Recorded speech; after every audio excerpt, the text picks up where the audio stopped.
Visualization is right at the heart of my own work too. I teach global health. And I know having the data is not enough.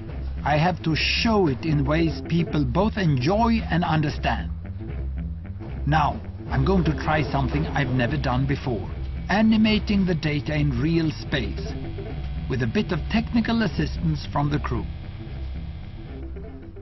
So, here we go. First, an axis for health. Life expectancy, from 25 years to 75 years. And down here, an axis for wealth, income per person, $400, $4,000, and $40,000.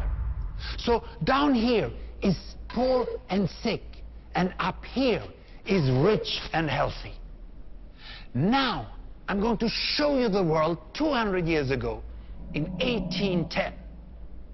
Here come all the countries. Europe brown, Asia red, Middle East green, Africa south of Sahara blue, and the Americas yellow. And the size of the country bubbles show the size of the population. And in 1810, it was pretty crowded down there, wasn't it? All countries were sick and poor. Life expectancy were below 40 in all countries. And only UK and the Netherlands were slightly better off, but not much. And now, why start the world?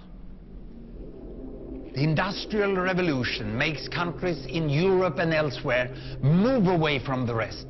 But the colonized countries in Asia and Africa, they are stuck down there. And eventually, the Western countries get healthier and healthier. And now we slow down to show the impact of the First World War and the Spanish flu epidemic. What a catastrophe! And now I speed up through the 1920s and the 1930s. And in spite of the Great Depression, Western countries forge on towards greater wealth and health. Japan and some others try to follow, but most countries stay down here.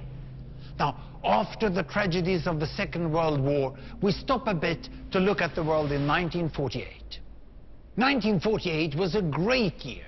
The war was over, Sweden topped the medal table at the Winter Olympics, and I was born. But the differences between the countries of the world was wider than ever. United States was in the front, Japan was catching up.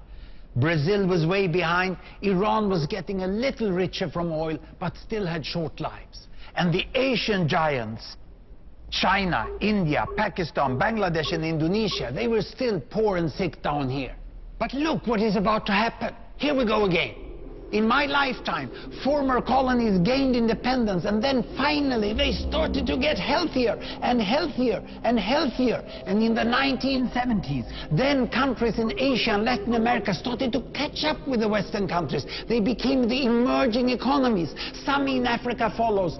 Some Africans were stuck in civil war and others hit by HIV. And now we can see the world today in the most up-to-date statistics. Most people today live in the middle, but there are huge differences at the same time between the best of countries and the worst of countries. And there are also huge inequalities within countries. These bubbles show country averages, but I can split them. Take China, I can split it into provinces. There goes Shanghai. It has the same wealth and health as Italy today. And there is the poor inland province Guizhou. It is like Pakistan. And if I split it further, the rural parts are like Ghana in Africa.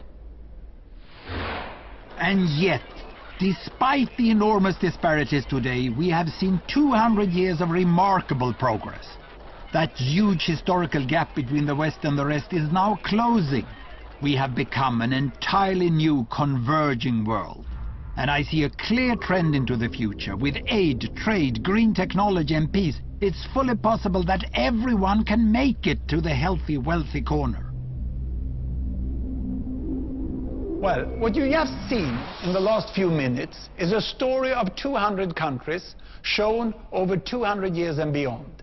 It involved plotting of 120,000 numbers. Pretty neat, huh?